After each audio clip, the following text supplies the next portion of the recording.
Hello, ladies and gentlemen. Today, we have a quick little video.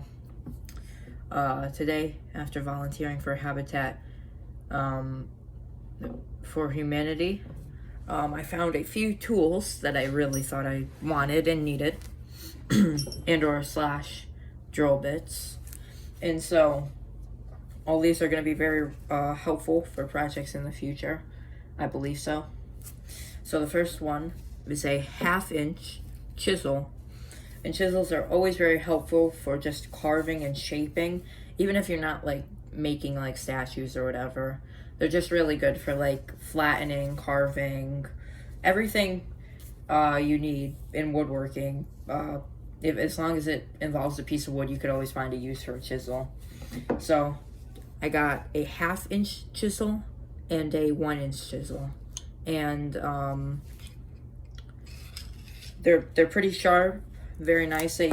This one is a Service. This one, I don't know the brand on this one, but this one's a little bit bigger and it's nice. You could get in better with 2 hands. So yeah, that's the chisels I got. Very cheap, by the way. Habitat for Humanity sells their tools for extremely cheap for the quality that they have. And then this is the cooler. This is very useful because I don't have any spade bits at all. I do have one actually. I have a 7/8 of an inch spade bit, but this is the first like collection that I've acquired. So it ranges from 1 1/2 inch all the way down to, I believe this is like 1/8 of an inch, maybe a quarter. So the sizes are 1 1/2, 1 1/4, 30 millimeters, 1 1/8, 1 inch, 7/8, what appears to be 25 millimeters, 3/4 of an inch, 1/2 inch, and then 1/4 of an inch. Okay, spade bits are useful because after a certain size bit, having like, so this is just a normal drill bit. There's all different kinds, but this is just like a normal woodworking slash metal. It could be used for metal as well bit. And after it gets to a certain size, the bit gets very cumbersome. So instead of adding all of this material, why not just do what's called a spade bit? And this has other uses too, from planing surfaces or circles, but generally this is useful for just drilling out a massive circle. That's at least what I have found it most useful for in my shop. Okay, so those are the bits, the chisels. Lastly, I have this. I want to say this is at least 5 pounds. I haven't weighed it yet. This is for forging. I don't have a forge and I don't forge metal, but it's still a useful hammer, especially for assembling and deassembling certain pieces of furniture.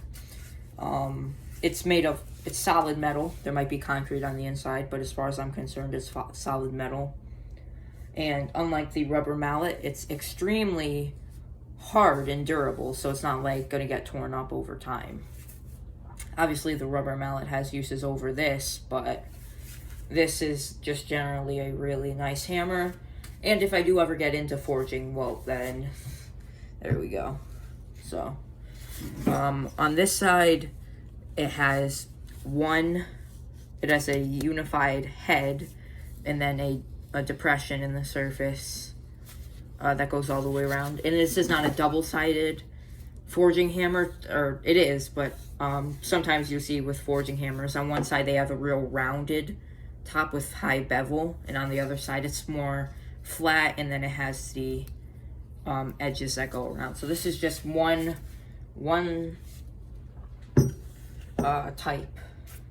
Okay, what else do we have? So yeah, that concludes my Habitat for Humanity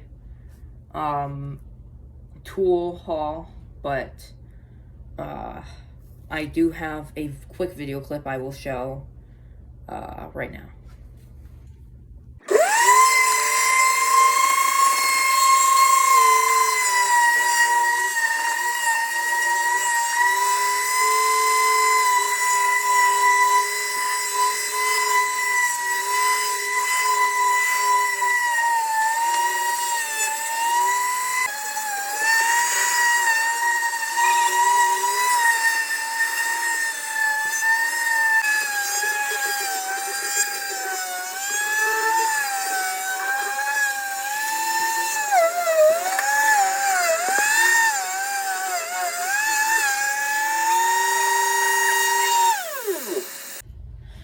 just to give some context of what happened in the clip.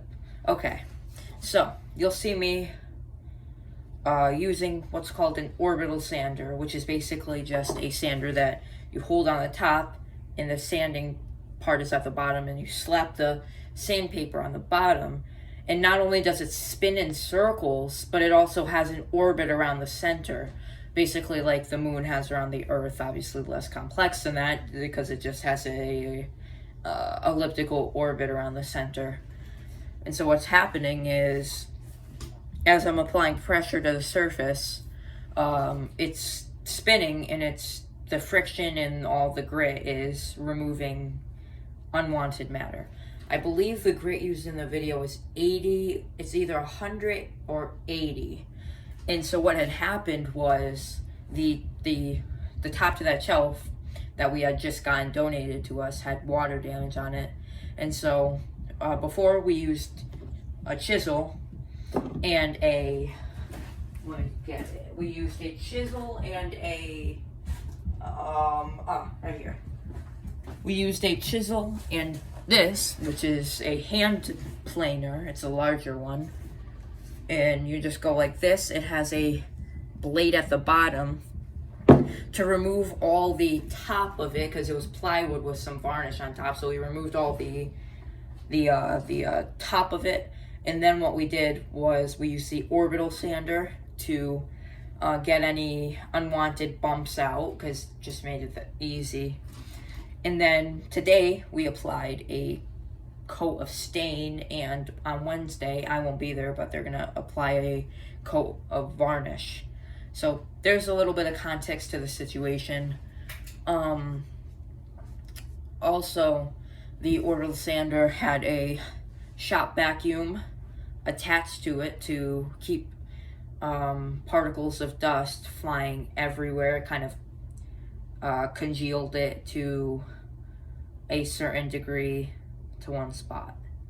So yeah, that's what happened in the short video clip that I just showed you, or that's what's gonna happen.